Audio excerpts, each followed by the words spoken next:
In a heartfelt TikTok live video on Tuesday, Busisiwe Mkhwebane, the provincial convener of the MK party in Mpumalanga, startled social media by calling the party's local organization a cult.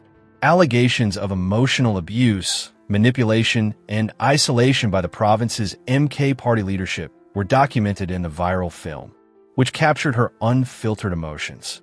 Please kindly subscribe to our channel, turn on the notification bell so as to get all our updates. Thanks. With obvious distress, Mkhwebane remarked, "This is not what I signed up for. It has the sense of a cult. You're either banished or controlled. Here, I have no voice. I'm not secure." Both admirers and detractors have responded to her remarks, which have sparked an internet uproar. Mkhwebane's high-profile exit from the EFF was followed by her move to the MK party, which was headed by former President Jacob Zuma. She welcomed the party's explosive growth and exchanged her red beret for the black and gold MKs. However, internal conflict seems to have pushed her to the brink, especially in the faction-rife state of Mpumalanga. Responses on social media are quite diverse. There was a mixture of worry and laughter from former EFF friends. One EFF fan on X joked, "She needs to be rescued. LOL," alluding to her leaving the party for a challenge. Others were sympathetic. One user tagged EFF leaders and asked, "Should we forgive her, fighters?" With Mkhwebane's allegations highlighting purported disintegration, the video's aftermath has increased scrutiny of the MK party's internal dynamics. Her future moves are still up in the air as the scandal develops, but there is no denying that her public outburst has damaged the party's reputation.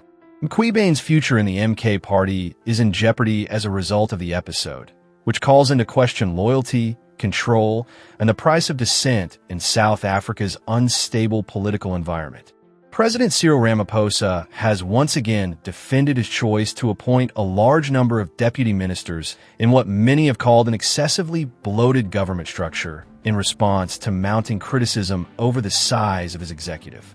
The president stressed that the necessity for efficient governance and administrative assistance across important ministries is the foundation for his cabinet's composition at a news conference held Monday at the Union Buildings.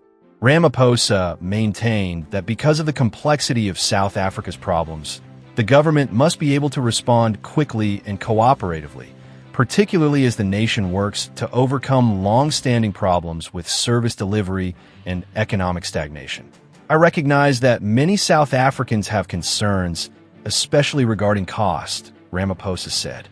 "But we also need to consider how crucial it is to make sure government agencies have the resources to carry out the nation's growth plan. Deputy ministers are crucial to preserving continuity, guaranteeing supervision, and supporting ministers in carrying out their enormous tasks." Civil society organizations and opposition parties reacted negatively to Ramaphosa's latest executive appointments, which included 32 deputy ministers. The president has been accused by critics of putting political favoritism ahead of effectiveness, implying that the selections are meant to placate ANC factions before the 2019 elections. South Africa could not afford a top-heavy administration when millions of people face unemployment and poverty, according to Democratic Alliance (DA) leader John Steenhuisen, who referred to the appointments as a clear example of wasteful expenditure. Similar views were expressed by the Economic Freedom Fighters, EFF, who demanded that the executive branch be trimmed and that funds be redirected to grassroots initiatives. Ramaphosa maintained that his executive structure is a calculated choice meant to promote a collaborative governance style in spite of the criticism.